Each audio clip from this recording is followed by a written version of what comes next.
오늘은 신앙은 언제나 지금이어야 합니다 하는 제목으로 함께 말씀을 묵상하기를 원합니다. 12절부터 14절 이렇게 기록했죠. 다시 한번 보실까요? 내가 이미 얻었다 함도 아니요 온전히 이루었다 함도 아니라 오직 내가 그리스도 예수께 잡힌 바 된 그것을 잡으려고 달려가노라. 형제들아, 나는 아직 내가 잡은 줄로 여기지 아니하고 오직 한 일, 즉 뒤에 있는 것은 잊어버리고 앞에 있는 것을 잡으려고 표대를 향하여 그리스도 예수 안에서 하나님이 위에서 부르신 부름의 상을 위하여 달려가노라. 내가 이미 얻었다 함도 아니요 온전히 이루었다 함도 아니라.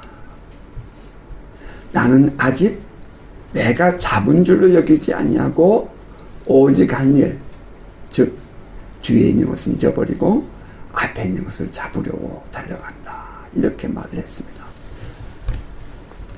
복음 전도자 사도 바울, 그가 이 서신을 기록한 것은 그의 그 위대한 1, 2, 3차 선교 여행을 마친 후에 한 말입니다. 이제 그에게 남아있는 사역의 기회는 그리 많지 않은 때였습니다. 이 빌립보 서신을 기록한 후에 사도는 그 로마 감옥에서 풀려납니다. 그리고 동쪽으로 건너와서 일류리건 지역과 조금 더 나아가 마게도냐 지역을 또 선교하며 돌아보고, 이제는 또 반대편 서쪽 저 땅끝 스페인까지 가서 전도한 후에 사도는 다시 돌아와 2차로 감옥에 수감됩니다. 그리고 결국은 이제 사도는 순교를 당하게 되죠. 정말 대단한 선교 사역을 감당했던 사도였습니다. 그런 그가 말하기를 내가 이미 얻었다 함도 아니요 온전히 이루었다 함도 아니라, 또 아직 내가 잡은 줄로 여기지 아니하고 오직 한 일, 즉 뒤에 있는 것은 잊어버리고 앞에 있는 것을 잡으려고 달려간다 라고 한 것은 그의 삶을 알고 있는 우리로서는 참으로 놀라지 않을 수 없는 고백이라는 사실을 말하지 않을 수가 없습니다. 그동안 그가 주 안에서 이뤄낸 삶, 정말 엄청난 사역을 해냈죠. 이 사도 바울의 한 일생이 이 신약 성경이라는 엄청난 이 서신서와 성경과 또 그 안에 담겨있는 그 기독교 교리를 완성한 분이었습니다. 그렇다면 그의 복음 사역의 현장과 열매는 어떠했을까요? 정말 엄청난 성령의 역사가 함께했고, 또 그로 말미암아 반대로 고난도 대단했던 것을 우리는 볼 수 있습니다.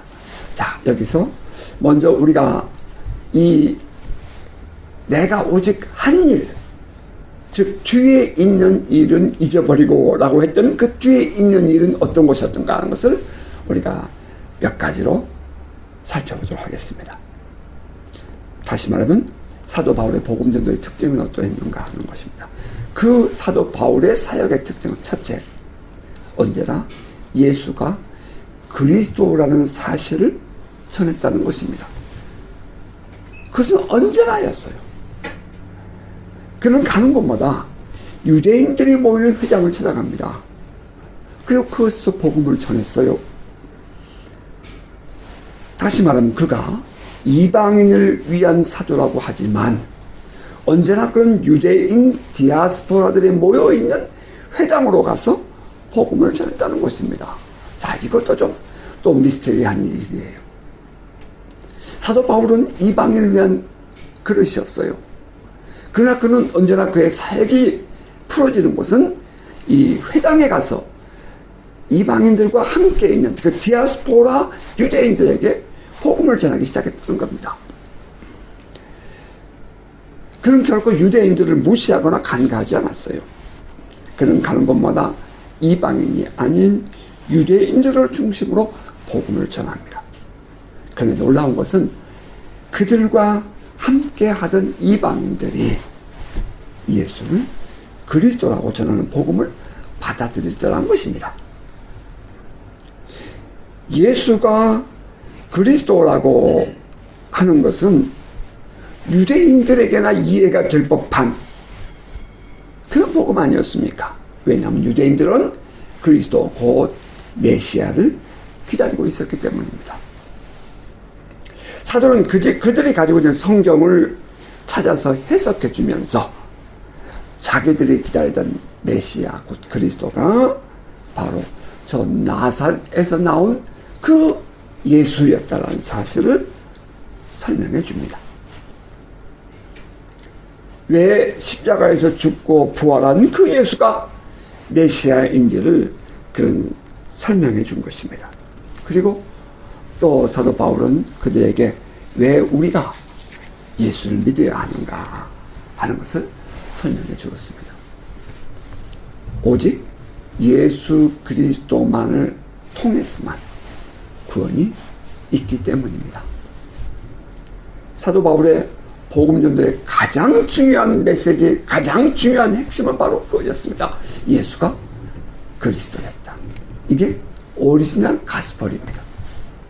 자, 그리고 둘째는 이 사도의 복음 전도에는 언제나 성령의 역사와 임재가 함께 했다는 것입니다. 이게 더 놀라운 일이에요. 사도 바울의 전 생애를 성령이 함께 하십니다. 따라서 가는 곳마다 영적 전쟁이 일어납니다. 귀신 들린 자를 고쳐주었습니다. 그러면 그 일로 말미암아 영적 충돌이 또 일어납니다. 이러한 영적 충돌이 일어날 때마다 또 따라오는 것이 있었습니다. 가치관 전쟁이라는 것입니다. 그동안 살아온 사람들에게 새로운 세계의 가치관이 이 사도 바울의 성령의 사역을 통한 그 복음 전도를 통해서 일어나고 있다는 것입니다. 언제나 그렇듯 영적인 힘을 이용해서 사람을 속이는 이 세계관이 주류를 이루고 있는 세상에 더 큰 참된 영적인 힘이 들어왔으니 세계관과 가치관의 혼돈이 오고 영적 전쟁이 일어나는 것은 당연한 일 아니겠습니까? 우리는 이것을 가치관 전쟁이라 이렇게 표현합니다. 사실 오늘날 우리는 그 큰 가치관 전쟁을 지금 우리는 경험하고 있습니다. 경험했고 또 지금도 경험하고 있는 것입니다. 우리들이 살아가는 세상에 새로운 가치관을 심어주고 참된 진리를 가져오는 일은 성령이 아니고서는 불가능한 일이었습니다. 오직 성령으로만 가능한 일입니다. 어쩌면 그냥 단순히 교육을 하거나 감동을 주어서 지식을 전달해 주므로 사람을 바꾸어주는 것은 불가능한 일입니다. 아니요, 조금은 그의 모습의 삶의 모습이 겉모습은 바뀔 수 있을지 모르겠습니다. 하지만 근본적인 가치관은 바뀌지 않는 것입니다. 근본적인 인생관이 바뀌고 삶의 목적과 방법이 바뀌는 것은 오직 성령의 역사로만 가능한 일입니다. 귀신 들린 자를 고쳐주었다는 것은 단순히 귀신을 축사하는 것만을 의미하지 않습니다. 그것은 결국은 가치관 전쟁으로 나아가는 것입니다. 아울러서 성령이 함께 하심으로 놀라운 표적과 기사, 병고침과 기적이 나타나죠. 그 대표적인 사역의 현장이 우리가 지나온 에베소 지역이었습니다. 하지만 우리가 분명하게 알아야 할 것은 사도 바울의 이러한 사역이 에베소에서 절정을 이루고 서서히 식어가갔다 하는 그런 식의 주장은 우리는 잘못됐다는 것을 깨달아야 합니다. 종종 그렇게 말하는 사람들 있지 않습니까? 사도 바울이 젊은 날에는 왕성하게 사역하다. 나이가 들어가면서 그의 이 사역은 더 약해졌다. 그래서 우리는 수없이 그런 말 많이 들었습니다. 근데 그것이 모순이라는 것입니다. 왠지 아십니까? 종종 은사를 주장하거나 또 반대로 그것을 거부하는 사람들이 이렇게 말하는 경우도 있는데, 이것은 성령의 사역을 깎아내리고자 하는 의도에서 하는 주장입니다. 사도 바울의 사역을 기록하는 성경의 저자들은 모두가 다 늘 성령께서 사도 바울을 통하여, 사도를 통하여, 혹은 하나님께서 사도를 통하여 이러한 일을 했다라고 기록하고 있다는 사실입니다. 그 모든 일들을 하게 하신 주체가 성령, 하나님이라는 것입니다. 사도가 무슨 능력이나 은사를 가지고 있어서 그렇게 사역했다고 말하지 않습니다. 언제나 주체는 성령 혹은 하나님이셨습니다. 성령께서 사도를 통해 안진병을 일으키시고 병든 자를 고치시고 영적 능력을 나타내셨습니다. 이러한 성령 사역을 통해 사도 바울이 전하는 복음의 진리임을 확증해 주었습니다. 사람들은 표적과 기사를 보기 위해서 병고침과 기적을 체험하기 위해서 나온지 모르겠지만, 주님은 사도를 통해서 참된 복음을 전하고 하나님 나라의 실체를 드러내는 데에 관심이 있었다 이 말입니다.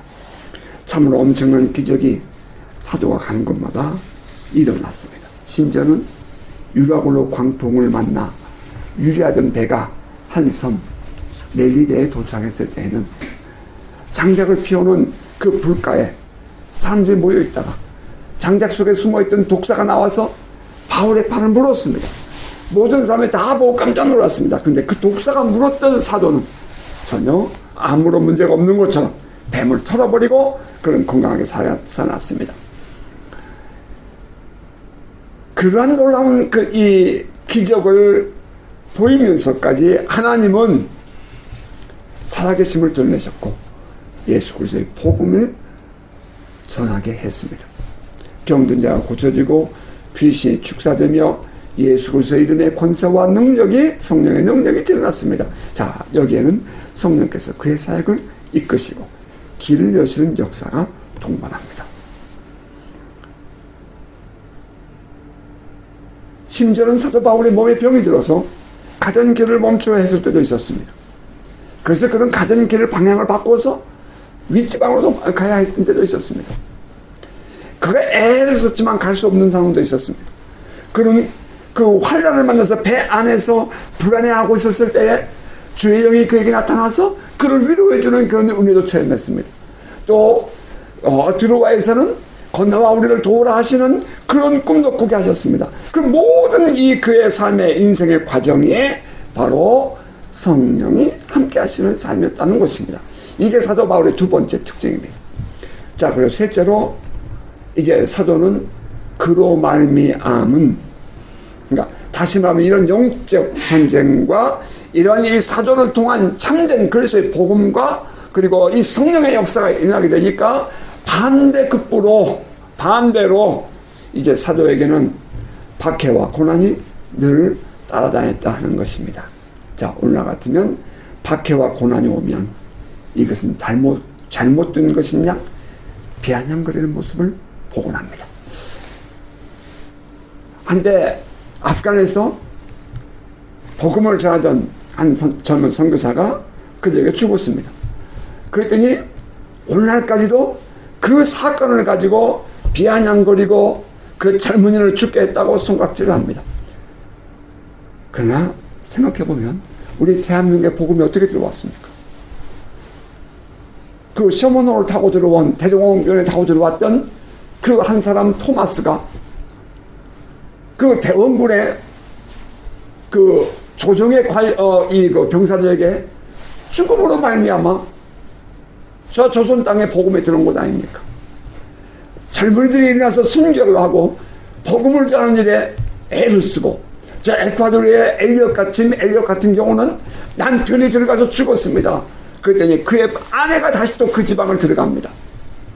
그러한 역사가 있었기 때문에 그 땅에 복음이 들어간 것 아니겠습니까?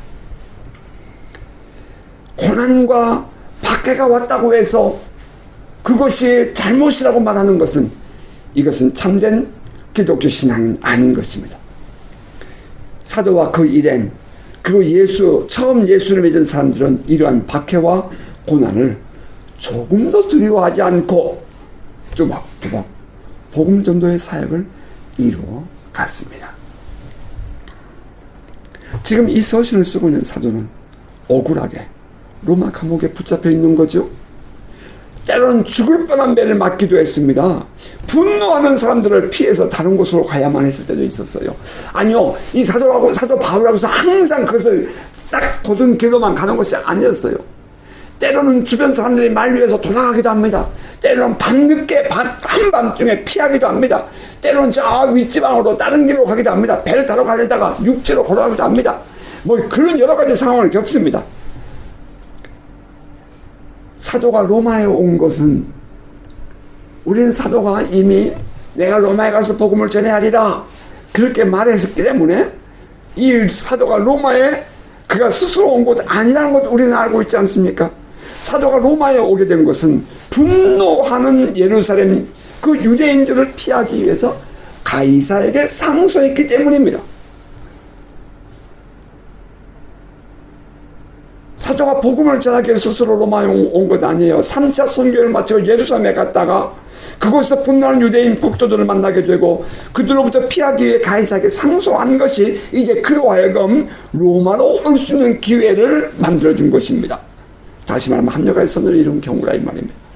사도가 로마에 가서 복음을 전하고 싶어 했던 것을 주님이 이루어 주셨는데 그것은 박해와 고난을 피하고자 하는 그의 의도를 통해서 이루어진 결과였습니다. 참 어쨌든 간에 늘 그렇듯이 사도의 복음 전도의 특징은 합력하여 선을 이루어 주시는 하나님의 섭리의 결과였고요. 아울러서 그는 복음을 전하는 곳마다 환영과 환대를 받는 것보다 그는 고난과 박해를 더 많이 받고 있었다는 것입니다. 엄청난 위기의 순간들을 그는 지내야 했습니다. 이것이 사도 바울의 복음 전도의 또 특징입니다. 오늘 같으면 만약에 어느 누가 이 외부로부터 말이죠, 이런 소리를 들으면, 이런 박해를 받으면 잘못됐다라고 손가락질할 것입니다. 아니죠. 우린 다시 봐야 할 필요가 있습니다. 자, 그럼 대체로 이 사도 바울의 복음 전도의 특징, 그것은 그가 지나가는 곳에는 새로운 공동체, 에클레시아라는 교회가 탄생했다는 것입니다.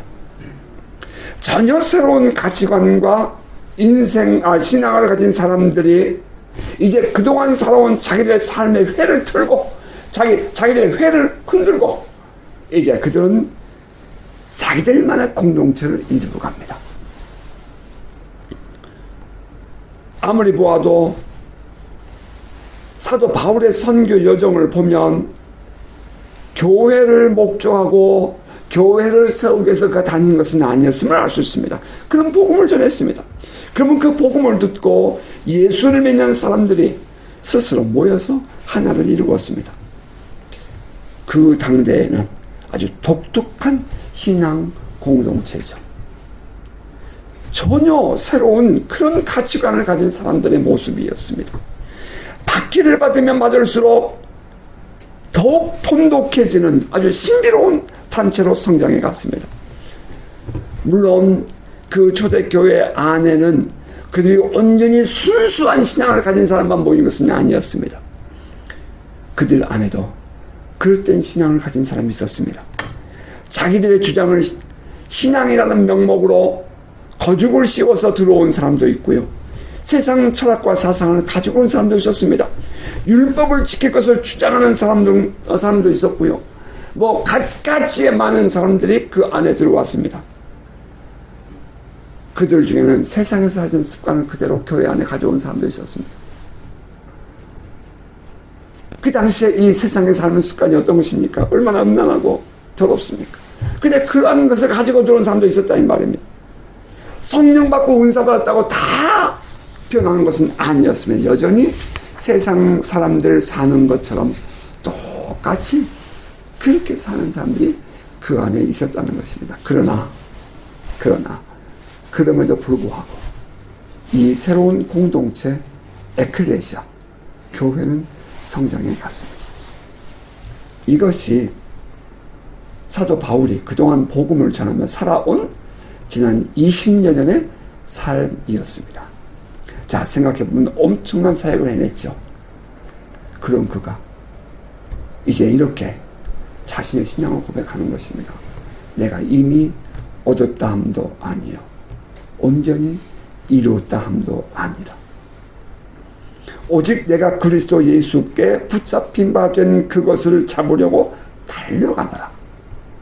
형제들아, 나는 아직 내가 잡은 줄로 여기지 아니하고 오직 한 일, 즉 뒤에 있는 것은 잊어버리고 앞에 있는 것을 잡으려고 표대를 향하여 그리스도 예수 안에서 하나님이 위에서 부르신 부름의 상을 위하여 달려가노라. 사도에게 있어서의 관심은 언제나 지금이었다는 것입니다. 지금 나에게 주어진 주 안에서의 삶에 최선을 다하는 것입니다. 하루하루의 삶에 최선을 다하는 것이죠. 향방을 잃어버리고 사는 것이 아니라 푯대를 정해놓고 한 방향으로 가는 것입니다.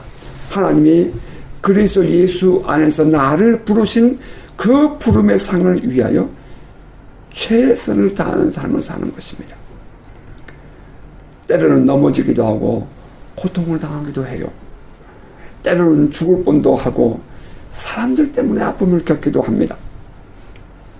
물론 그렇다고 늘 그렇게 어려움만 겪은 것은 아니었죠. 성령께서 그의 삶에 나타나서 꿈을 꾸게 하시고 환상을 보기도 하셨습니다. 때로는 힘들고 어려울 때는 주님이 찾아오셔서 그를 위로하며 격려해 주기도 하셨습니다. 자기 몸에 병이 들어 길을 갈 수 없을 때는 돌아가야 할 때도 있었습니다. 어쩌면 그러면 그는 이것도 성령께서 나를 막으시는구나, 인도하시는구나 하고 그런 순종하며 받아들였습니다. 사도는 늘 그렇게 살았습니다. 자기에게 주어진 하루하루를 지금이라는, 오늘이라는 이 하루를 최선을 다해 애쓰며 살았던 것입니다. 그에게 있어서의 궁극적인 목표는 자기를 부르신 하나님의 부르심을 이루고자 하는 것이었습니다. 자기를 부르신 하나님의 부르심, 그래서 예수 안에서 자기를 부르신 하나님의 부르심, 그 부름의 상을 위하여 달려간다라고 했죠. 그 하나님의 부르심, God's calling, 그의 삶은 늘 부르심에 합당하게 살고자 하는 그 간절함에서 비롯되었습니다. 그 하나님의 부르심이 사도로 하여금 지난 20년 동안을 지탱해 올 수 있게 준 것입니다. 그 부르심으로 인해서 그는 모든 것을 내려놓을 수 있었습니다. 그 부르심으로 인해서 그는 자기에게 유익을 주리라고 했던 모든 것들을 다 그는 배설물로 여길 수 있었습니다. 우리는 이 하나님의 부르심, 하나님의 소명을 늘 확인할 수 있어야 합니다. 지금 내가 서 있는 이 위치에서 반드시 기억해야 할 것은 하나님이 나를 부르셨다 하는 사실입니다. 사도는 부활하신 예수 그리스도를 만나던 순간, 사도는 부활하신 예수 그리스도를 만나던 그 다메섹 도상에서 그 순간 부르심에 대한 강한 도전을 받았을 것임에 틀림이 없습니다. 주의 부르심은 언제나 그렇듯이 너는 내가 어떻게 쓰겠다라고 하는 것보다 우리가 주를 만나는 순간 우리 안에 거룩한 부담감으로 밀려온다는 것입니다. 아나니아에게 주께서 말씀하시죠. 저는 이방인을 위한 나의 택한 그릇이라고. 하지만 그렇다고 해서 사도가 그 아나니아로부터 그런 얘기를 들었다라고 하는 것은 억측일 수 있습니다. 저는 저를 사랑하신다는 주님의 말씀을 듣고 그 사랑에 사로잡혀서 밤새 울던 날 밤 주님을 위해 살기로 결단했습니다. 그 이전에는 제 눈앞에서 한 수아비 어린아이의 다리가 정상인과 같이 바뀌는 것을 보았을 때 나는 주님이 나를 부르신다라고 받아들였습니다. 주님, 제가 주의 종이 되겠습니다. 나를 사용하여 주십시오. 그 기도가 영적인 흥분과 감격 속에서 올라왔습니다. 주님이 내가 너를 주의 종으로 쓰겠다, 내가 너를 선교사로 쓰겠다, 복음전자로 쓰겠다, 그렇게 하지 않았습니다. 그냥 그 하나님의 역사를 보는 순간 내 안에 밀려오는 감동이었습니다. 주님이 나에게 너를 주의 종으로 살아라 이렇게 하지 않으셨습니다. 그냥 스스로 주님께 고백한 것입니다. 하지만 저는 그것이 내가 스스로 한 것이 아니라 내 안에 계신 성령께서 나로 하여금 그렇게 고백하게 하신 것임을 확신합니다. 그리고 그 후에 수없이 반복되는 이 주님과의 신앙 체험을 통해서 주님이 나를 부르셨다는 것을 확신하였습니다. 하나님의 부르심, 그것은 피할 수 없고 또 피한다고 피해지는 것이 아닙니다. 잊어버리면 다시 생각나고 넘어지면 또다시 깨달아지고 또 넘어지면 또 밀려오는 부담감으로 우리에게 다가오는 것입니다.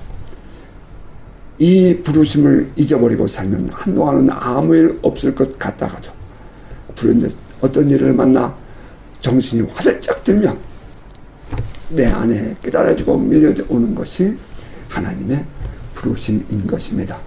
피해가면 없어지는 것이 아닙니다. 내가 억지로 잊어버린다고 잊어지는 것도 아닙니다. 반드시 또 다른 기회가 또 오고 또 다른 방법으로 하나님은 우리를 부르십니다. 사도는 엄청난 기적 속에서도 이 하나님의 부르심을 잊지 않았고 말할 수 없는 고난과 박해 속에서도 이 하나님의 부르심을 기억해냈습니다. 사도가 겸손해서 그가 모든 것을 배설로 여긴 것 아닙니다. 사도가 그 엄청난 성령의 역사가 성령께서 그를 통해서 나타내셨을 때, 일어났을 때 그가 그것으로 말미암아 사로잡히지 않을 수 있었던 것이 있습니다. 그 이유는 바로 이 부르심 때문입니다.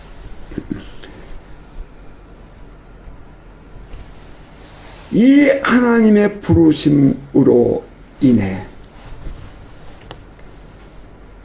사도는 그 인생 걸음을 여기까지 걸어왔습니다. 다시 말해 그가 감격 속에서 복음을 전할 수 있었던 것도 하나님 부르심 때문이었다면 그가 박해를 받는 것도 이겨낼 수 있었던 것은 하나님의 부르심 때문이었습니다. 그는 늘 이 중심 가치를 잊지 않고 살았던 것입니다. 따라서 지나온 날들의 사역과 열매는 이제 온전히 뒤로 주님께 돌려드리고 잊어버리고 그는 오직 한 길 주의 부르심을 위하여 앞으로만 나아갔던 것입니다. 형제들아, 나는 아직 내가 잡은 줄로 여기지 아니하고 오직 한 일, 뒤에 있는 것은 잊어버리고 앞에 있는 것을 잡으려고 표대를 향하여 그리스도 예수 안에서 하나님이 위에서 부르신 부름의 상을 위하여 달려가노라. 여기서 또 하나 깨닫게 되는 것은 정말 사도 바울이야말로 성숙한 그리스도인이라는 사실입니다. 성숙한 그리스도는 스스로 온전하다, 다 이루었다, 무엇이 되었다라고 말하지 않습니다. 어떤 어리석은 사람은 사도가 이렇게 말하는 것을 보면서 봐라, 사도는 아직 멀었다, 더 가야 한다, 더 능력을 받아야 한다, 이렇게 말할지 모르겠어요.